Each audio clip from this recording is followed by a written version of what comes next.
आपने कितनी बार देखा है हल्की सी थकावट हुई, थोड़ा सा सर दर्द हुआ, बॉडी में कमजोरी महसूस हुई और आप सीधा लैब पहुंच गए फुल बॉडी चेकअप करवाने। 8,000, 10,000, 15,000 रुपए का पैकेज है और फिर रिपोर्ट हाथ में आती है। एक नंबर थोड़ा सा ऊपर है, एक नंबर थोड़ा सा नीचे है और आप परेशान। अब आप गूगल खोलते हैं, यूट्यूब खोलते हैं और 10 मिनट के अंदर अंदर आपको ये लगता है कि आपको 5 बीमारियां हो चुकी हैं। लेकिन क्या आपको पता है कि इनमें से आधे टेस्ट सिर्फ आपका पैसा जाया कर रहे होते हैं। हर टेस्ट आपकी सेहत का हाल नहीं बताता है। आज मैं आपको 5 ऐसे कॉमन मेडिकल टेस्ट के बारे में बताऊंगा जो लोग बहुत ज्यादा करवाते हैं, लेकिन अक्सर गलत टाइम पर, गलत वजह से या गलत तरीके से करवाते हैं। और आखिरी वाले टेस्ट को तो 90% लोग गलत समझते हैं। सबसे पहला टेस्ट है विटामिन B12। आजकल हर कोई कहता है मेरा B12 चेक करवा दें, थकावट है तो B12, बाल गिर रहे हैं तो B12, मूड खराब है तो B12। अब मसला ये है कि B12 का टेस्ट अकेला पूरी कहानी नहीं बताता है। कभी रिपोर्ट बॉर्डरलाइन आती है तो बंदे को लगता है कि मैं तो खत्म हो गया हूं। कभी कुछ लोग मल्टीविटामिन या B12 कैप्सूल लेके टेस्ट करवा लेते हैं तो रिपोर्ट हाई आ जाती है। फिर वो डर जाते हैं कि अब B12 ज्यादा हो गया।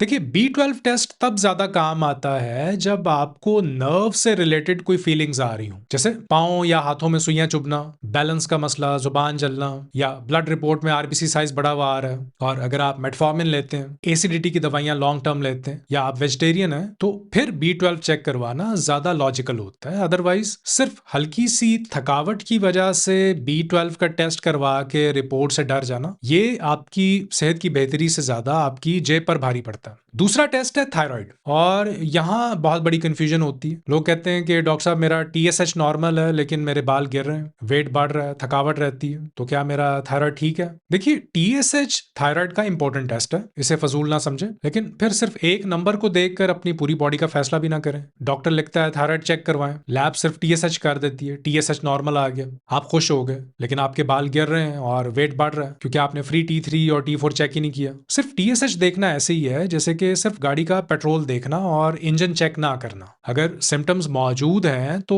सिर्फ TSH पे भरोसा मत करें, T3 और T4 भी देखें। तीसरा टेस्ट, और ये मेरा फेवरेट है, फूड एलर्जी या फूड सेंसिटिविटी का IgG ब्लड टेस्ट। आजकल 200 फूड एलर्जी टेस्ट हो रहे हैं 15,000 रुपए में। और क्यों किए जाते हैं? ताकि आपको पता चल जाए कि आपको दाल से एलर्जी है, गंदुम से एलर्जी है, दूध से एलर्जी है, अंडे से एलर्जी है। लेकिन सच ये है कि IgG टेस्ट एलर्जी नहीं बताता है। ये बताता है कि आपने वो चीज खाई हुई है या आपका जिस्म उस फूड से फेमिलियर है। तो ये एलर्जी नहीं, सिर्फ एक्सपोजर होता है। तो इस रिपोर्ट को देखकर लोग दाल बंद कर देते हैं, डेयरी बंद कर देते हैं, रोटी बंद कर देते हैं, फिर कहते हैं डॉक्टर साहब कमजोरी होगी। तो कमजोरी नहीं होगी तो और क्या होगा, है ना? आपने रिपोर्ट के डर से खाना ही बंद कर दी। असल फूड एलर्जी में खाना खाने के फौरन बाद जल्दी रिएक्शन होता है, जैसे हाइव्स है, स्वेलिंग, सांस का मसला, वॉमिटिंग या सीवियर रिएक्शन। इसके लिए हिस्ट्री देखी जाती है, स्किन प्रिक टेस्ट होता है और IgE टेस्ट होता है। कोई भी रैंडम 15,000 रुपए का IgG फूड पैनल करवा के अपने खाने की प्लेट के दुश्मन ना बनिए। चौथा टेस्ट है विटामिन D।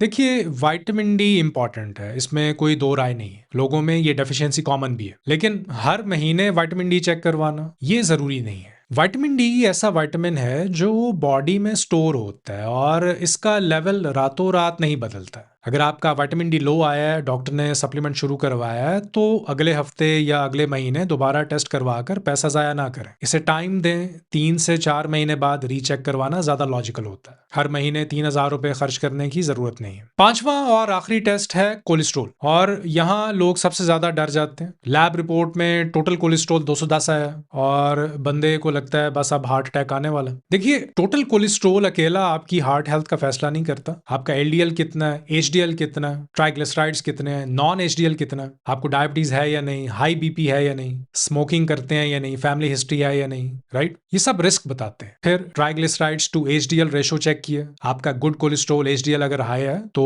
टोटल कोलेस्ट्रोल थोड़ा सा हाई होने से कोई फर्क नहीं पड़ता है। सिर्फ टोटल कोलेस्ट्रोल देखकर ना डरें, अपनी पूरी लिपिड प्रोफाइल को समझना सीखें, क्योंकि मेडिकल साइंस हमें डराने के लिए नहीं, बचाने के लिए। तो मेडिकल टेस्ट बुरे नहीं होते, लेकिन गलत वक्त पर, गलत वजह से और बिना समझ के करवाए गए टेस्ट आपको फायदा कम और डरा ज्यादा देते हैं। अगली बार जब आपके डॉक्टर आपको कोई टेस्ट लिख के दें तो सिर्फ एक सवाल पूछ लें कि डॉक्टर साहब ये टेस्ट करवाने से मेरे इलाज में क्या फर्क आएगा। इस टेस्ट के रिजल्ट के बाद मेरी मेडिसिन, डाइट, ट्रीटमेंट या नेक्स्ट स्टेप में आप क्या चेंज करेंगे। यानी टेस्ट सिर्फ रिपोर्ट बनाने के लिए नहीं होना चाहिए, टेस्ट का कोई क्लियर फायदा होना चाहिए। और अगर इसका क्लियर जवाब है तो ही टेस्ट करवाएं, अगर जवाब नहीं है तो फिर शायद आपको टेस्ट की जरूरत नहीं। तो आपने हाल ही में कौन सा टेस्ट करवाया है अभी जिसकी रिपोर्ट ने आपको परेशान कर दिया? कमेंट्स में लिखें, मैं कोशिश करूंगा कि आपको सिंपल और सही रास्ता दिखा सकूं। अपनी सेहत का ख्याल रखिए, लेकिन डर के साथ नहीं, समझ के साथ। अल्लाह हाफिज।